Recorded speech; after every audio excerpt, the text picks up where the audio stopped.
Chase, so now you're going from more of an edge rusher to a linebacker. How would you, I guess, compare and contrast your roles in the last couple years? Man, I feel like it's just been a lot of trying to use my athleticism, see where it fits best, honestly. Like, I know when I was coming off the edge, it was a lot of third down stuff. So I had to work on more pass rush, and now it's just some dropping back in coverage, reading runs, different stuff, things of that nature. So I feel like it's just evolved in a kind of way, just adding more tools to the toolbox. And how are you making that transition, and why do you think maybe your skill set is better for linebacker? I think it's been good. Just gotta continue to get in the playbook, continue to watch film, continue to get comfortable with the position. And what was the second part? My bad. Just like, why is your skill set and what you do, why is it maybe better suited for linebacker? I think one just because of my size. I'm 6'3", 235, so I just feel like that part in the middle and just my strength, speed, quickness, that fits well at linebacker or off the edge. I feel like it could go at either or. Is for Chase first. Is that a conversation that you sit down with Danny and he says, okay, this is how we want to use you, or how does that kind of work? It's not a position change, but just in terms of how they're going to use you and all that. Yeah, honestly, it's just we're just trying stuff out right now. See how it goes during the spring, and then once fall comes, season comes, it'll vary by game plan. Honestly, just whatever team we play, whatever they give us on film, and we'll just adjust from there. Honestly. And then for Brandon, what is the most noticeable difference for the offense from last season to this season? I'd feel like the pace, our tempo. We've emphasized a lot on red line. So 100 all the time, and you can really see that out on the field that we're going, and we're going to get the next play. Even if the last one didn't work, we're going to do the next one, and we're going to see what happens. Brandon, why do you think this spring you're kind of ascending at receiver? I'd say daily habits.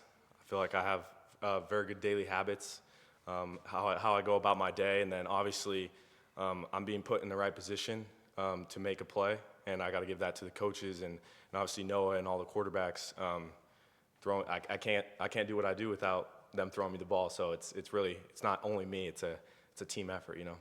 And then, leading up to your time at Arizona, you were always playing.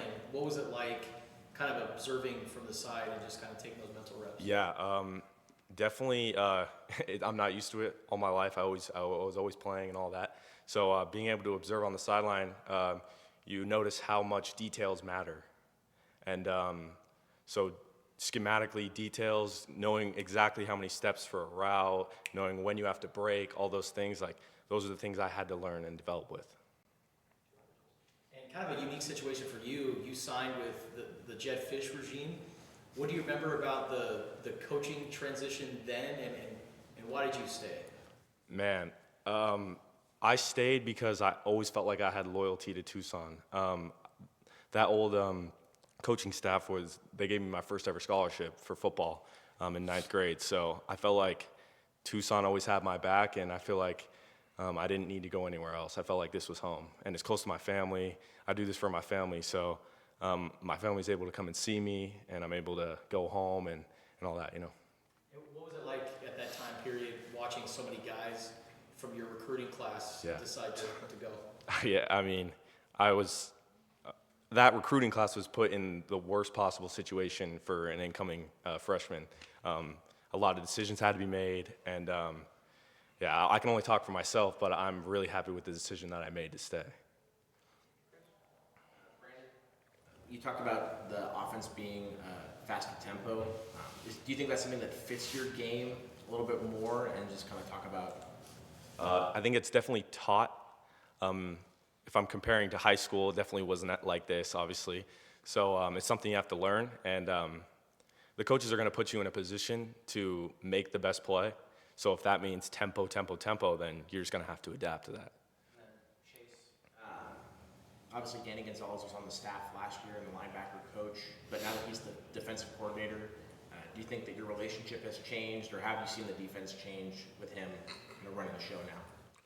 I think with Coach G going to DC, I feel like it's been more of like like stop the run mindset with us. Like we still get after the pass, but our main goal is stop the run every time, so we can't get to those long third and longs, so we can pass rush and all that. I feel like myself and Coach G's relationship is only grown honestly, because like now he's in a position, a higher position, and just doing meetings with him, listening to him, his leadership, being around him, and so just that's helped a lot. Just with our relationship, like he's had us over at his house a few times, just different position groups. So I feel like it's gotten stronger just because of who he is as a person. He's a great leader, great person. Chase, how has it been working with Riley Wilson? And what stands out to you when you look at a player like him? Riley Wilson. Riley's a great player. Like Riley, he's similar to me as in ways that we can come off the edge and also drop in coverage, play the middle. But Riley, he's very athletic, very twitchy, strong, plays very fast. And I can't wait to line up with him. He's great. And Brandon, you set records at American Leadership Academy. How would you summarize your high school career? It was a blessing. I was able to play really early on, just because I was bigger and faster and stronger. And like I said, like my coaches always put me in the position to be successful, and I didn't take the moment for granted. And I don't like to reminisce on those times because I'm in college now and it doesn't really matter. But it's always nice to know like that I was able to be put in that situation. As returning guys, you're both leaders in the locker room now, leaders in terms of being on the field and having a year under your belt in this program with these coaches. Who are some of the guys that you've seen standing out, some of the guys that you're trying to take under your wing and mentor through the spring? One guy I've noticed from last year stepping up is Chris Hunter. He's definitely the leader in our group. And I look at the way he leads, and I try to model how I'm trying to lead, just like he does. And just like even with football, little details of his leadership is really important for our group. And I feel like from the beginning of spring to now, just by his leadership, we've become such a better group and such a closer group. So obviously I'm just going to keep trying to reiterate what he's trying to lead because he's the leader of our group. And I feel like for me, for us, I'll say Tay Brown. He's been a great example of just the red line model we use. He's always running to the ball. Effort is crazy. So I feel like he's been somebody that stands out great. And honestly, all the linebackers really, because it's a new group in a way, because we got like 4 or 5 new transfers in, and then a bunch of young guys. So I feel like just that entire group honestly has worked together great, shown great leadership from top down, and we just been setting the pace for each other, continue to keep going. For Brandon, I'm assuming you're the X receiver, Yes. right? Okay, so T-Mac played that position last year. Yes. What was it like learning from T-Mac? Obviously, T-Mac was an incredible player, and I was happy that I was given the opportunity to see exactly what his habits were every single day and how he presented himself.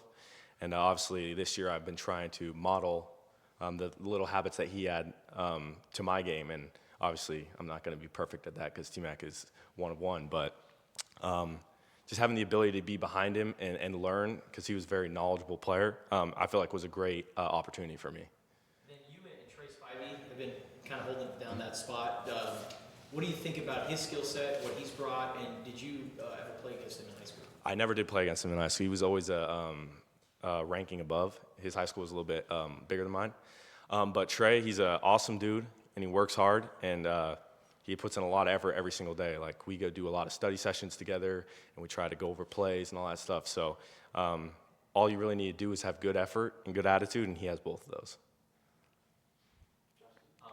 Brandon, what are you studying in school?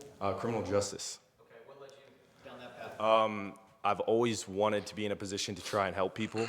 My brother, he's a firefighter for Tucson, and I feel like a first responder, I want to be a police officer, so I want to serve the community. Not necessarily like if I'm staying in Tucson or not, but I would love to stay in Tucson if I was given the opportunity, but I've always just wanted to have the ability to help people.